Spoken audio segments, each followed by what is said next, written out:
Aquesta informació de primera mà de persones que ho havien viscut, amb aquests detalls tècnics que hi han anat agafant apunts i que hi havia moltes coses que no sabia, com aquesta vida mitjana del plutoni radioactiu de més de 24.000 anys, o per exemple aquests detalls sobre el sarcòfag, aquest sarcòfag que se suposa que durant 1.000 anys s'haurà d'anar construint i reconstruint cada 30 anys. Això són dades que fan que la magnitud d'aquesta tragèdia sigui encara molt més gran del que jo pensava.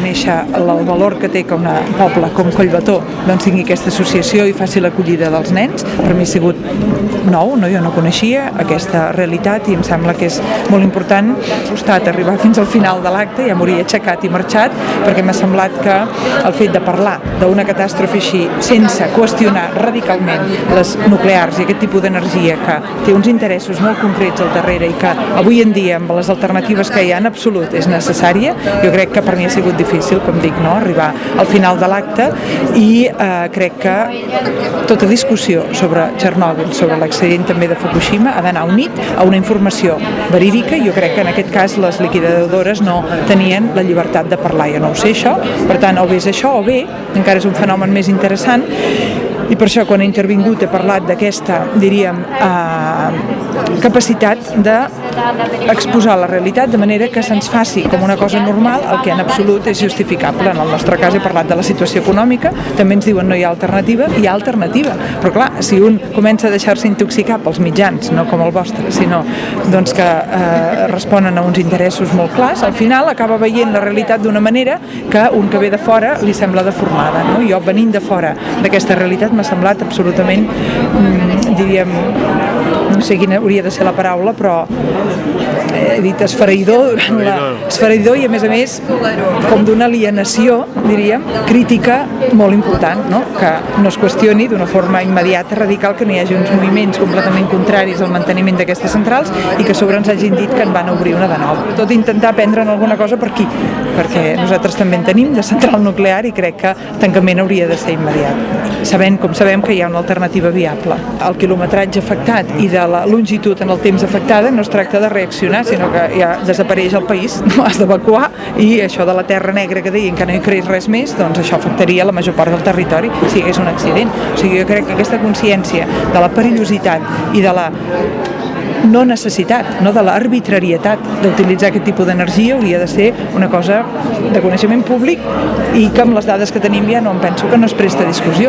Si això pot crear aquest tipus d'accidents, i hem parlat de 24.000 anys, hem parlat de 1.000 anys, això a mi ja em queda fora d'òrbita, diríem, i per tant jo crec que és molt difícil per mi mantenir una discussió que no posi això en el centre i que digui, molt bé, un cop hem dit això, que s'ha de fer el tancament immediat, i si a sobre ens diuen, fins i tot jo el faria el tancament immediat, si no tinguéssim alternativa ja anirem a cavall, ja ens ho arreglarem diferent. O sigui, aquesta por a perdre què? A perdre acceleració econòmica, a perdre pistonada, què és el que perdrem, a part de la vida i de les tiroides d'aquests nens i d'aquestes, diríem, malformacions de que les dones hagin de quedar embarassades abans dels 25 anys perquè si no perden la criatura.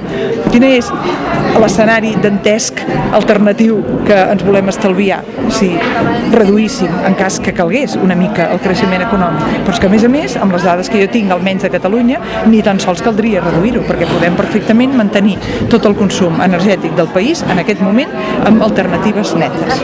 L'objectiu d'aquesta plataforma o d'aquest manifest és molt clar, és una candidatura que representi els punts aquests finals que posem, entre els quals, per cert, hi ha el tancament de les nuclears i les energies renovables, i que representi un canvi radical amb el sistema actual. O sigui, diríem que no som els únics i, per tant, la intenció d'aquesta proposta no és substituir o prendre el lloc a ningú, sinó el que ens han demanat molta gent, que és, ens falta, i a l'Arcadi i jo podrem aglutinar, no ho sé, però almenys ho provem, ens posem en aquesta esfera política, no per suplir ni per competir, sinó per dir, escolteu, si voleu, aquí hi ha una cosa que l'hem pensada perquè pugui aglutinar i que, a més, és molt interessant perquè si arribés a ser majoritària a les eleccions, el que faria és un procés constituent. El valor més gran d'aquesta iniciativa crec que és el dir no als que ens diuen que no hi ha alternativa.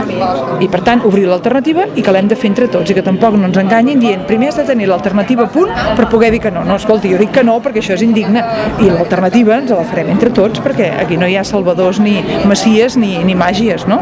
I l'alternativa serà difícil però pitjor de com ho estem fent ara costarà molt fer-ho. No, o sigui, jo Parlo per mi, amb l'Arcadi crec que també, si n'hagués tingut, m'hauria dit, però a mi no he rebut cap pressió i al contrari, vull dir que si l'hagués rebut llavors això encara hauria revertit en animar-me més, no? Per tirar-ho endavant. Però no, que jo estic per la vaga general indefinida, vull dir que si la fem demà mateix ja no caldrà tot això. Però semblava difícil organitzar la vaga general indefinida i en les discussions prèvies que vam tenir la idea era, home, si tenim prou força i prou credibilitat per fer la vaga general indefinida, doncs també la tindrem per presentar-nos, amb l'avantatge que amb una vaga general indefinida després aquí passes la representativitat democràtica, no està gaire clar, no? I en canvi amb aquest procés que jo crec que és el més important d'això, ara estem ja parlant de la candidatura, però el més important és el que ha de passar abans de la candidatura. Les adhesions, no? No només, sinó la discussió a les assemblees locals. Clar, la idea és crear assemblees locals que puguin funcionar, o sigui, que facin seu el projecte. Aquest projecte neix amb una feblesa total, que és dir, què voleu? Què voleu? I és la seva fortalesa, no? Aquí no hi ha grup de poder, aquí no hi ha res ja preorganitzat, és una iniciativa que hem llançat a la població i si la població la recull i organitza assemblees locals i comença a agafar força, això l'Arcadi i jo doncs, estarem presents fins al final. Però quan hi vaig parlar, abans d'engegar aquest procés, em va dir, mira Teresa, no serveix per res canviar les estructures si no es canvien els cors. I jo amb això estic d'acord.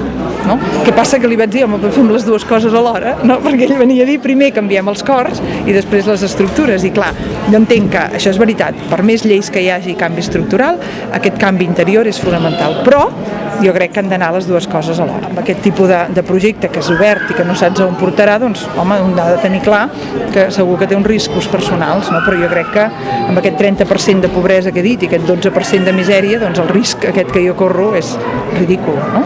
De posar-lo al costat d'això. També la meva comunitat, quan vam fer l'assemblea comunitària, hi va haver germanes que estaven en contra de que tinguéssim aquesta iniciativa o que jo participés, d'altres que estaven a favor i d'altres que no ho sabien, no? Llavors vam fer una discussió comunitària i el que no m'hauria permès la meva comunitat és que jo pensés presentar-me amb una candidatura, no? Però això jo penso que el meu lloc és el que ara estic jugant i per tant en aquest sentit tinc també el suport de la meva comunitat. Per tant, descartadíssim que estigui en una candidatura política. Sí, jo aquesta crida a canviar la vocació monàstica per la vocació política no la tinc, però sí que la tinc des de la meva vocació monàstica, home, doncs intervenir en el que pugui, no? I sembli que puc ajudar, això sí.